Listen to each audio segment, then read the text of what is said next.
You'll get nothing. The courtroom air tasted like steel, dry, metallic. Her lawyer's voice cut through the silence like a blade. You'll get nothing. His finger jabbed in my direction, his spit catching the fluorescent light as it flew. He's broke. The gallery chuckled under their breath, enjoying my humiliation. I stayed still, my hands folded, my face calm. Inside, I counted the seconds between each beat of my heart. 2, 3, 4. My phone buzzed, a low vibration against the oak of the table, a sound no one else noticed, except my lawyer. He leaned down, glanced at the screen, his pupils dilated, his lips parted but didn't form words. Then he stood, his chair scraped the floor like a gunshot. "Your Honor," he said, steady, measured, "my client's tech patent just sold." A pause, breathless silence. For $50 million. The courtroom collapsed into stillness. My wife's smile cracked. It hadn't started in court. It started in whispers, shadows between sentences. Late-night calls she claimed were work emergencies. A second phone I wasn't supposed to see. Messages deleted too cleanly, too often. I told myself I was paranoid, that years of long hours and distance had carved paranoia into my skin. But the doubt didn't sleep. It sat on my chest at night. Then came the laugh. I heard it when she thought I wasn't listening. A laugh she only gave to him. A softness she hadn't given me in years. That was the moment I knew. Not proof, just instinct. A blade pressed silently against my ribs. I didn't accuse her, I didn't scream. I just listened, watched, waited. Patience is sharper than rage. I started small. Phone records, requested, not from her, but from the provider. Numbers, patterns, timestamps. She was careful, but not enough. One number repeated, a name she had never spoken. Then I checked her credit card statements, hotel charges in parts of the city she claimed she never visited. The receipts folded clean, hidden in the trash beneath banana peels. And finally, the test. The boy was mine, or so I believed. But belief is fragile.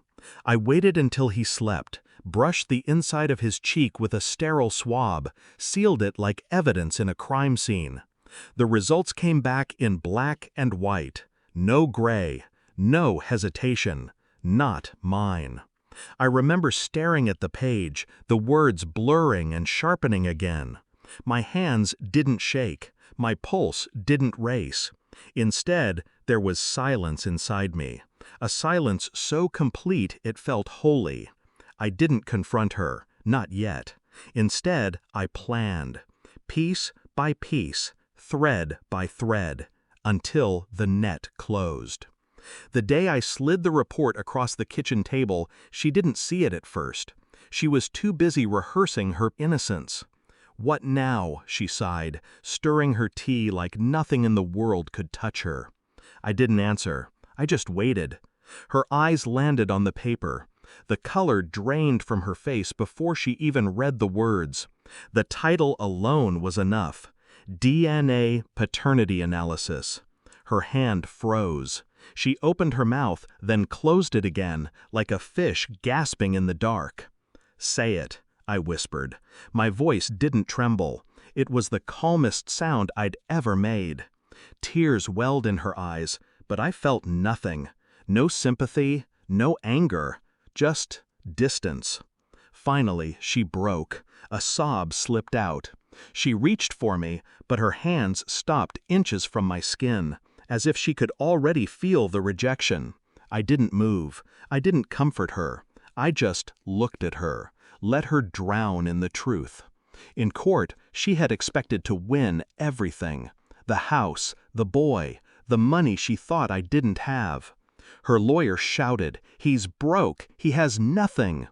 But the patent, the invention I had built in silence, in sleepless nights when she was working late, had just sold. $50 million. Her lawyer sat down, defeated. The judge's pen froze mid-air, and she crumbled.